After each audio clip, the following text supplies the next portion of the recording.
Hello friends. दोस्तों, आज हम अध्ययन करने जा रहे हैं प्रवास के परिणाम, कॉन्सिक्वेंसेस ऑफ माइग्रेशन।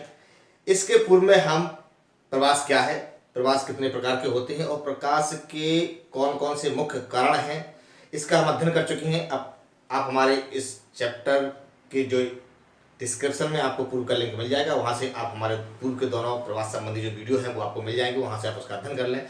तो आज हम कॉन्सिक्वेंसेस ऑफ माइग्रेशन का अध्ययन करेंगे। कॉन्सिक्वेंसेस ऑफ माइग्रेशन को मुख्य रूप से हम 5 वर्गों में विभक्त करके इसका अध्ययन करेंगे। सबसे पहला है इसके आर्थिक परिणाम। आर्थिक परिणाम क्या है, जिसको कि इकोनॉमिक कॉन्सिक्वेंसेस कहते हैं। दूसरा इसका रहेगा जनांकिकीय रूप में इसका अध्ययन करेंगे, अर्थात डेमोग्राफिक।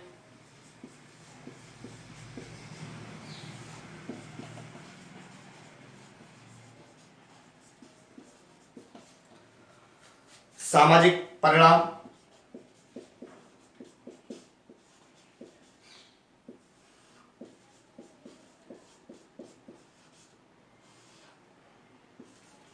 सोशल। अगला पर्यावरणीय परिणाम।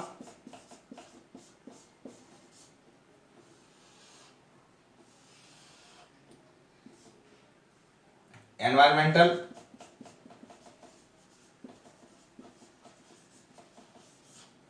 और लास्ट अन्य या अदर्स। तो मुख्य रूप से जो प्रवास के परिणाम है उसको हम 5 रूपों में अध्ययन करेंगे।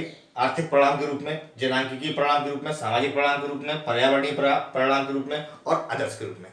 तो दोस्तों, सबसे पहले हम अध्ययन करते हैं आर्थिक परिणाम के रूप में। आइए प्रवास के आर्थिक परिणामों के ऊपर नजर डालते हैं। आर्थिक कौन कौन से परिणाम है। आर्थिक परिणामों को मुख्य रूप से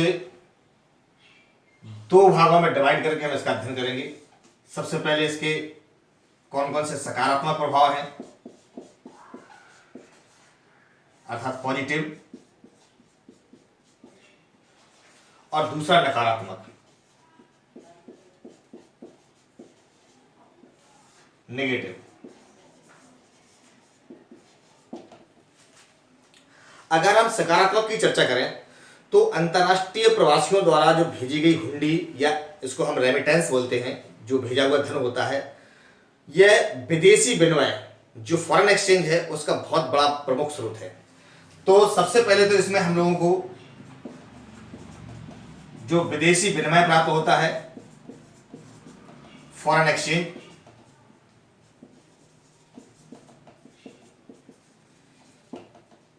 यह जो हुंडी, अर्थात इसको हम लोग रेमिटेंस बोलते हैं, रेमिटेंस या भेजा हुआ विदेशी धन, इससे सरकार को बहुत अधिक मात्रा में फॉरेन एक्सचेंज या विदेशी धन प्राप्त होता है, विदेशी विनिमय प्राप्त होता है। आपको एक आंकड़ा के अनुसार बता दें कि 2018 में भारत सरकार को लगभग 79 अरब डॉलर विदेशी मुद्रा के रूप में प्राप्त हुए। तो यह आर्थिक परिणाम सकारात्मक रूप से प्रवास के दौरान जो हुआ है, ये बहुत ही अच्छा है। दूसरा, जो ग्रामों से नगर में आकर के जो व्यक्ति बस जाते हैं, जो प्रवासी बसते हैं, वह अपने ग्राम को जो पैसा भेजते हैं वह उनके लिए बहुत ही जीवनदायक रक्त के समान कार्य करता है और बहुत लाभ करता है, जिससे वो अपनी कृषि कर सकते हैं, अपने घर परिवार का उनका संचालन हो सकता है।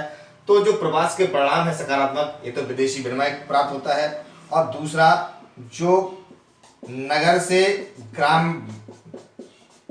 में पैसा भेजा जाता है,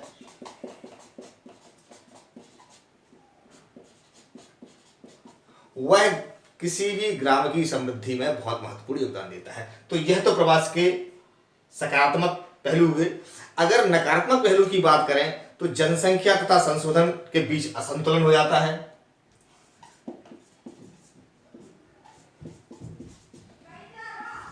जनसंख्या और संसाधन में असंतुलन हो जाता है। ये किस प्रकार से असंतुलन होता है? मान लीजिए कोई ग्रामीण जनसंख्या प्रवास करके नगरीय क्षेत्र में पहुंचती है तो ग्राम में जनसंख्या कम हो जाती है और शहरों में वो जनसंख्या अधिक हो जाती है, और वहां पर जो संसाधन है शहरों में, उन संसाधनों पर ज्यादा बोझ पड़ जाता है, जबकि ग्राम के संसाधनों में कमी हो जाती है, वहां पर जनसंख्या कम हो जाती है। तो जी असंतुलन है, यह हमारे इस आर्थिक परिणाम का एक नकारात्मक प्रभाव है। दूसरा, यदि हम इसकी बात करें तो जो उद्गम स्थल है वहां से जो क्रियाशील लोग होते हैं उनका अभाव हो जाता है। तो दूसरा क्या होगा? जो क्रियाशील लोगों का अभाव।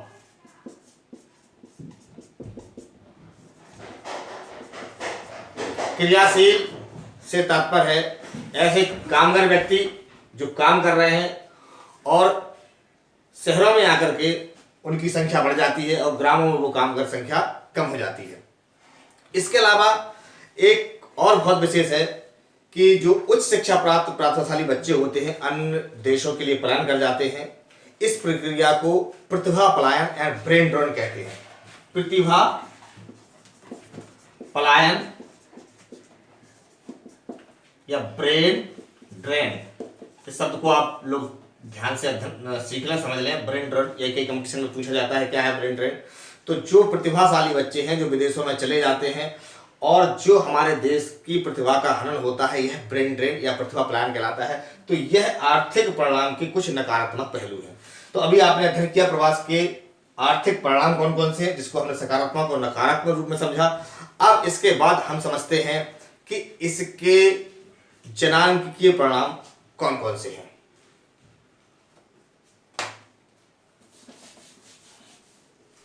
जनांकीय परिणाम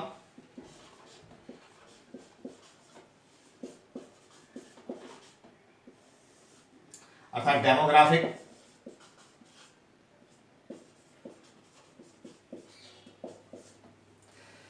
जनांकीय परिणामों में जो मुख्य है वह है दोनों स्थानों में जो जनसंख्या है उसमें गुणात्मक परिवर्तन होता है।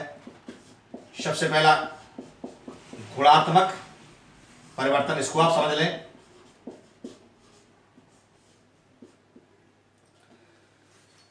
अगर जनसंख्या जहां से जो उद्गम स्थल है जनसंख्या का, अगर वहां से जनसंख्या कहीं दूसरे क्षेत्र में प्रवास कर रही है तो उद्गम स्थल में जनसंख्या कम हो जाएगी और जहां उसने प्रवास किया है गंतव्य स्थान, वहां पर जनसंख्या में गुणात्मक रूप से वृद्धि होगी, अर्थात वहां पर जनसंख्या बढ़ जाएगी।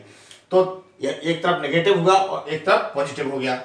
दूसरा जनांकीय क्या परिणाम होगा? दूसरा आयु और लैंगिक में अनुपात में असंतुलन पैदा हो जाएगा। आयु वर्ग और लैंगिक अनुपात में असंतुलन।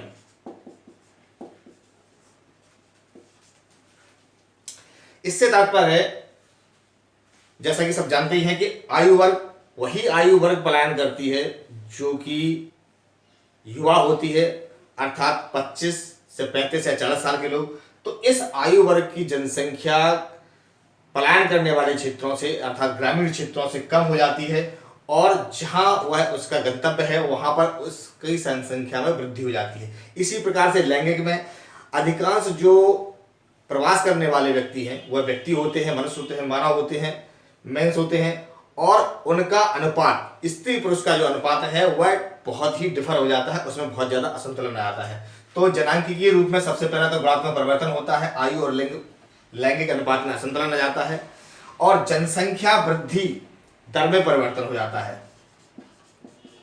जनसंख्या वृद्धि दर में परिवर्तन।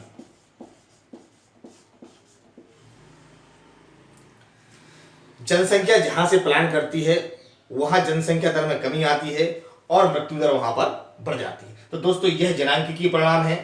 इसके बाद देखते हैं सामाजिक परिणाम या सोशल कॉन्सिक्वेंसेस प्रवास के कौन कौन से हैं। सोशल कॉन्सिक्वेंसेस में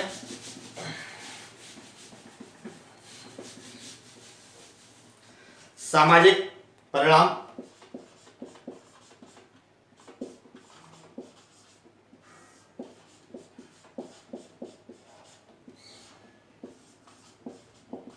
सोशल कॉन्सिक्वेंसेस। सामाजिक परिणामों को भी हम दो रूपों में बांट करके इसका अध्ययन करेंगे, सकारात्मक और नकारात्मक के रूप में। सकारात्मक इसके कौन कौन से परिणाम हैं और नकारात्मक इसके कौन कौन से परिणाम हैं, पॉजिटिव एंड नेगेटिव। तो सबसे पहले सकारात्मक का चर्चा करते हैं। प्रवास क्षेत्रों में भिन्न संस्कृतियों वाले व्यक्तियों के आने से इन क्षेत्रों की जो संस्कृति है वो अधिक समृद्ध हो जाती है। तो सबसे पहला तो होता है संस्कृति का समृद्ध होना।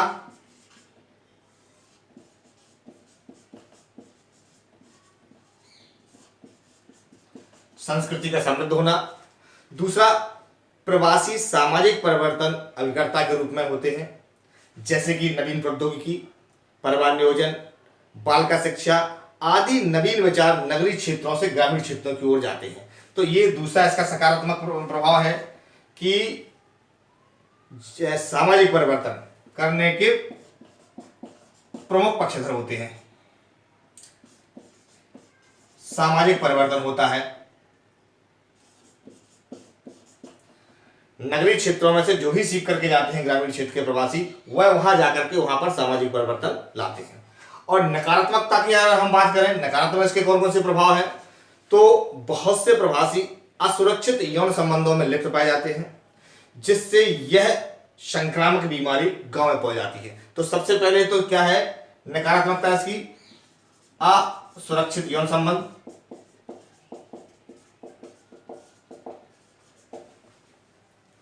मादक पदार्थों का सेवन। शहरों में आकर के व्यक्ति जब अकेला हो जाता है तो कई प्रकार की नेगेटिविटी उसके अंदर घर कर जाती है। जब कभी काम नहीं मिलता है तो वो मादक पदार्थों का सेवन भी करने लगता है।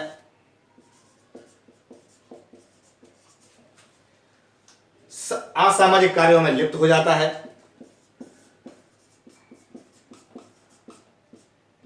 असामाजिक कार्य जैसे जुआ खेलना, चोरी करना, डकैती डालना। तो इस प्रकार से कई ऐसे सामाजिक परिणाम हैं जो कि प्रवास के परिणाम स्वरूप होते हैं। तो दोस्तों अभी आपने सामाजिक परिणाम देखा कि प्रवास के कौन कौन से सामाजिक परिणाम है। इसको हमने सकारात्मक और नकारात्मक दोनों रूपों में इसका अध्ययन किया। इसके बाद हम अध्ययन करेंगे पर्यावरणीय परिणाम के लिए। तो आइए देखते हैं पर्यावरणीय इसके क्या क्या परिणाम होते हैं, क्या क्या इसके एनवायरमेंटल कॉन्सिक्वेंसेस हैं।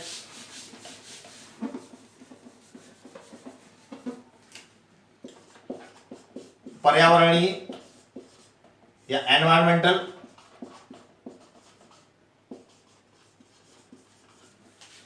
एनवायरमेंटल कॉन्सिक्वेंसेस में मुख्य रूप से हम जो बिंदु चर्चा करेंगे वह पहला है नगरीय बस्तियों का अनियोजित रूप से उसमें वृद्धि हो जाती है। नगरीय अनियोजित बस्तियों का विस्तार, अनियोजित बस्तियों का विस्तार, अर्थात जब बहुत अधिक संख्या में लोग जाकर के शहरों में बस जाते हैं, वहां प्रवास कर जाते हैं, तो जब उनके पास रहने के लिए जगह नहीं होती है तो एक झोपड़पट्टी बनाकर के वो अनियोजित तरीके से वहां पर निवास करने लगते हैं। इसका परिणाम क्या होता है कि बहुत गंदी या क्षुद्र कॉलोनियां, या जिनको हम लोग आप लोगों ने उस मुंबई की उस धारावी कॉलोनी का नाम सुना होगा, स्लम एरियाज का। तो ऐसे स्लम एरियाज, स्लम कॉलोनीज वहां पे डेवलप हो जाती है। दूसरा है भौम जल का निम्न स्तर। भौम जल का निम्न स्तर, भौम जल से तात्पर्य होता है जब पृथ्वी के अंदर, जमीन के अंदर जो जल होता है उसका अधिक दोहन होने के कारण, अधिक उसका जब उपयोग कर लेते हैं तो वह उसका स्तर जो होता है बहुत निम्न पहुंच जाता है। इसके अलावा वायु प्रदूषण, अत्यधिक वाहन, अत्यधिक लोगों का निवास, फैक्ट्रियों का काम करना, जनसंख्या अधिक होने के कारण वायु प्रदूषण हो जाता है, और साथ ही गंदगी होने के कारण मृदा प्रदूषण भी इसका एक परिणाम है। तो पर्यावरणीय परिणाम आपने देखे कौन कौन से हैं। अगर हम अन्य परिणामों की चर्चा करें, इसके कौन कौन से अन्य परिणाम हैं प्रवास के, तो अन्य में मुख्य रूप से दो ही बातें आती हैं। एक तो ग्रामीण क्षेत्रों में अधिकांशतः पुरुष प्रवास करता है, जिसकी वजह से उनकी स्त्रियां घर में अकेली रह जाती हैं। उन अकेली स्त्रियों का शारीरिक और मानसिक शोषण, शारीरिक और मानसिक शोषण होता है, चाहे वो घर परिवार के द्वारा हो या बाहरी व्यक्ति के द्वारा हो। यह प्रवास के परिणाम का बहुत ही महत्वपूर्ण एक परिणाम है। दूसरा, अगर परिणाम को सुखद रूप में देखें तो शिक्षा और रोजगार के लिए जो महिलाएं बाहर जाती हैं वह आत्मनिर्भर बनती हैं।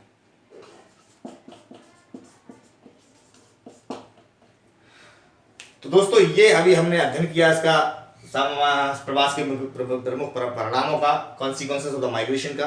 आप हमारे पूर्व के वीडियो में प्रवास संबंधी, प्रवास क्या है उसका पूरा अध्ययन कर लें। आप हमारे यूट्यूब चैनल से जुड़े रहें। इसमें हम आपको NCERT की जो ज्योग्राफी की बुक है इसका समस्त अध्ययन कराएंगे।